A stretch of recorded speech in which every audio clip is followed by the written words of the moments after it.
ஏங்க இந்த குடும்பம் தமிழ்நாடு நமக்கு சொந்தம்னு நினச்சிட்டு இருக்குன்னு நான் எத்தனை முறை சொல்லியிருக்கேன். 2021 சொன்ன ஞாபகம் இருக்கா? இது நமக்கு சொந்தம்னு நினைக்கிறாங்க. இந்த கட்சி நமக்கு சொந்தம், இந்த ஸ்டேட் நமக்கு சொந்தம்னு நினைக்கிறாங்க.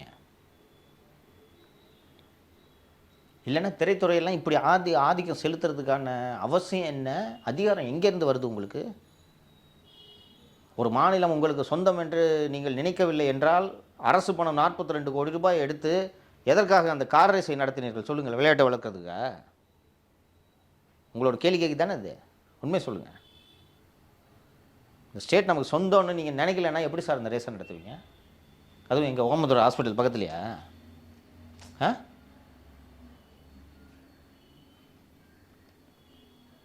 இதில் நீங்கள் எல்லாம் வந்து வேலையெல்லாம் செஞ்சு முடிச்சு கிழிச்சிட்டிங்கன்னு டான்ஸ் வேறு குளத்தூரில். ஆ, இந்த குடும்பம் அப்படி தான் நினைக்குது.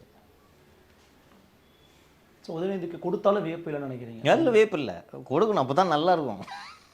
அப்போ தான் உங்களுக்கு ரொம்ப அருமையாக இருக்கான்.